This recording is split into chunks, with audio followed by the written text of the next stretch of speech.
Thieves, starting with Chris Pine.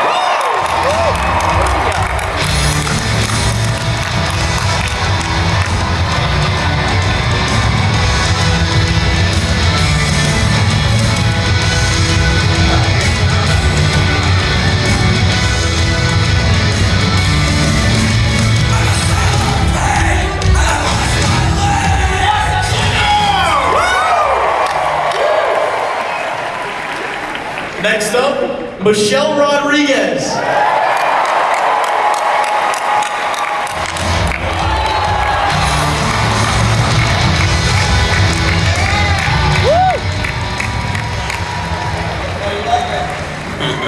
Reggae Jean Page.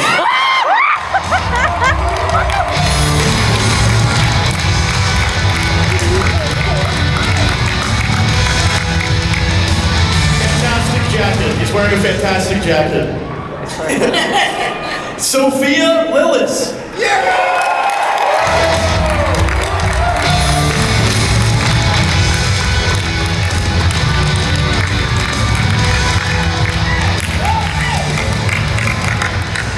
And to round it off, Hugh Grant.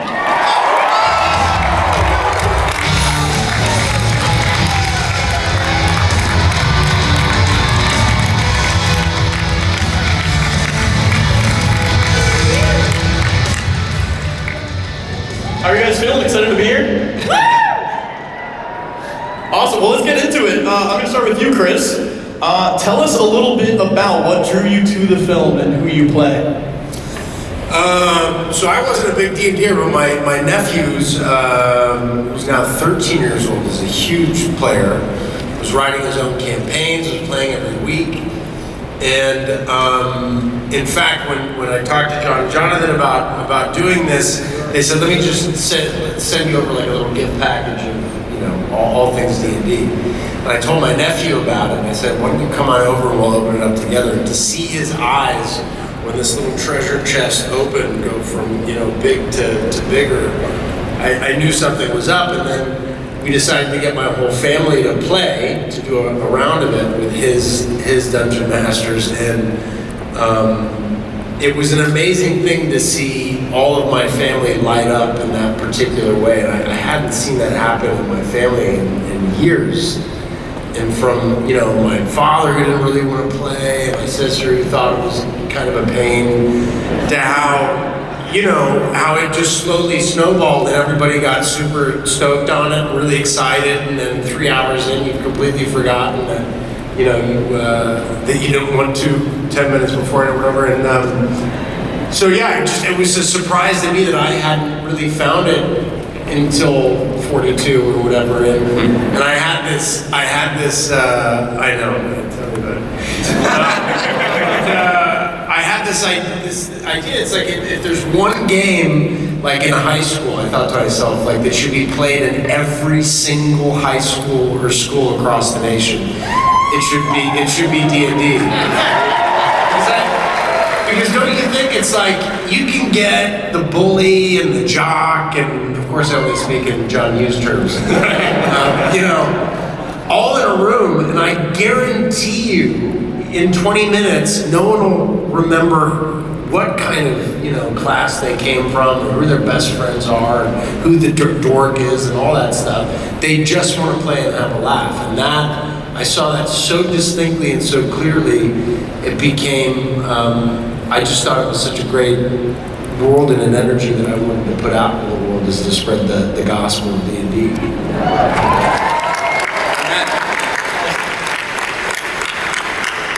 How about you, Michelle? I just grew up in Jersey, man. You don't grow up in Jersey without playing D&D. It's just, what you do. At 15, 16, 17 years old, I hadn't played in over 20 years till the boys called me up and said, hey, you into playing a Viking? And I'm like, sure. Barbarian, but... Yeah. But yeah, it just brought back all these memories, being a kid in a basement, goofing off with my friends, It's a beautiful experience. And I think role-playing games are awesome, and I think more people should do them. And she kicks ass in this movie. That is true. Yeah, on to you, Rene. Yeah, I've always been D&D adjacent, because I think I came in and I enjoy computer games that do the math for me. But I basically grew up as Eddie Munson. Like, I was picked on at school for being weird and foreign, and I went home and I made angry guitar music, played Chrono Trigger and Diablo, you know what I mean? So I kind of came into it through that way. So I think that world of, I know a little something about escapist fantasy that gives you no limits, that gives you kind of this big open world of possibility that may not necessarily always be open to you in your real life, but is there the second you get a group of people together. And I find that in a slightly less inspiring way than our leader over here, kind of by the same thing. I've always found role-playing games super inspiring in that way, so that's the way I came in. And I play Paladin as well, which is fun. Hell yeah. Sophia? Yeah, hello. Yes, I play D&D. I started in high school. I started getting into those D&D podcasts like Critical Role and Adventure Zone, all of that stuff. And it kind of opened up this whole new world because I started meeting these people in high school who also play D&D, like my teachers and everyone. And I actually left my old school to, I transferred to a new school halfway through, and right when I left, my old school started a D&D club. So every day after school, I'd take like a 20-minute transit back to my old school and run in and play D&D with my old lab teacher and everyone, and that was one of the most fun I've ever had in high school, and I still think about it to this day, and I still try to get together with my old friends and play another campaign, maybe D&D one day, I don't know, but yeah, no, I love D&D. It's awesome. And here in my notes it says Hugh has always been a lifelong D&D fan, is that? I think you mixed it up with S&M.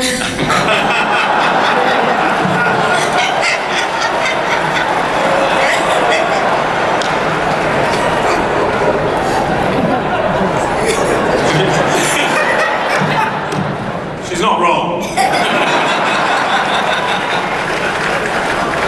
I've been an enthusiastic dungeon master for some years.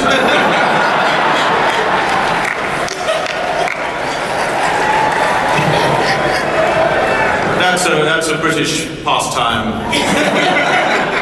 National sport, almost. I believe that's why the Jonathans thought of me for this. My reputation. But no. What a lovely film to be in. It's really funny, it made me laugh a lot. And what else can I say? How nice to be here, how nice to be here. Comic-Con. Believe it or not, this is Hugh's first Comic-Con. No, it's...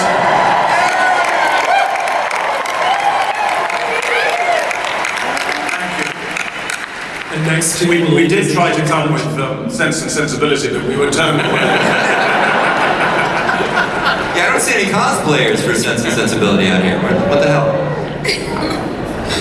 Well, hey, let's bring it back to Chris. You are part of an awesome group of actors. How was it working together during production? It was a lot of fun. We shot in Northern Ireland, and it was during the UK's lockdown, so there really wasn't much else to do besides work.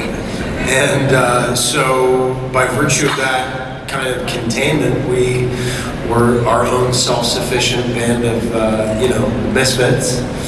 And set chemistry is a difficult thing, and it's an alchemy that you can only really test as you work and see how it plays. And I think we all got on well together and passed the time, and that's really what movie making is. It's just a lot of time hanging around and shooting the shit usually. So we had a great time doing it, honestly. And I think the joy of J&J's script over here, there's a, I guess I always kind of call it, it's like a Spielbergian energy to it. It's the films that I grew up with in the 80s. It just feels open and light and buoyant, and your job is to,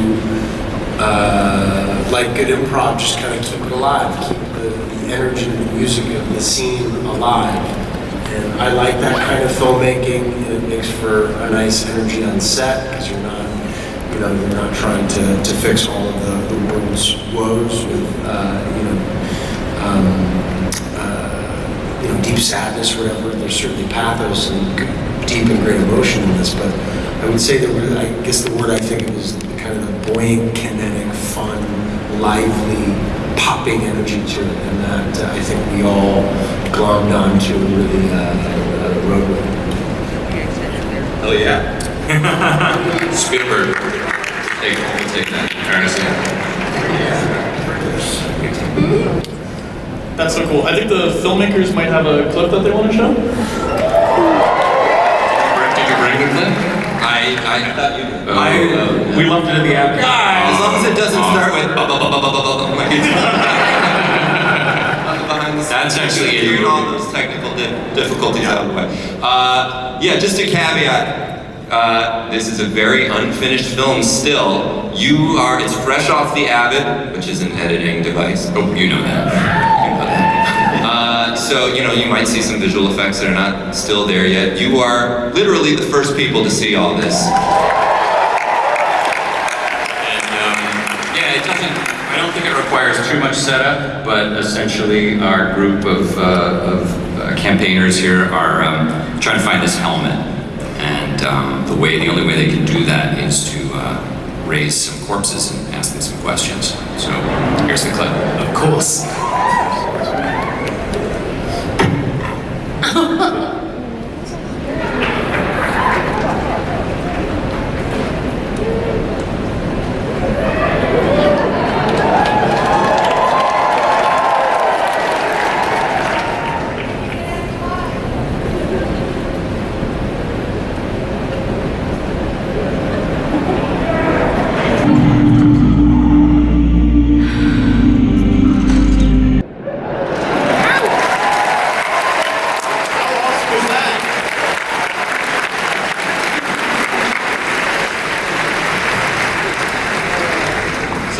There was mention of a search for a relic. Can you give us a little bit more about that?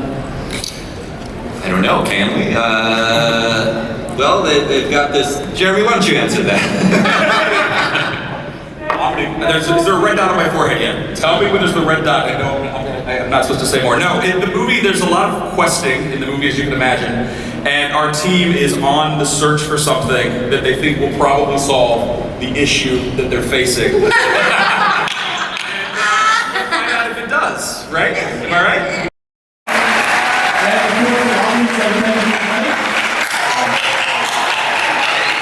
We should just point out that the son of Harry Gygax, Luke, has honored us with his presence here today. So Luke, wherever you are, thank you for being here as the creator of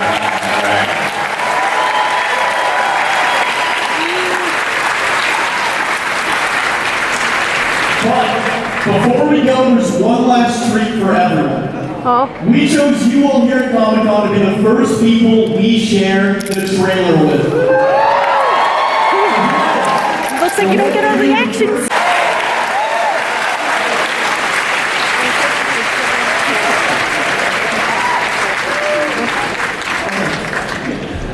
That was Dungeons & Dragons Honor Among Thieves coming out March 3rd, 2023.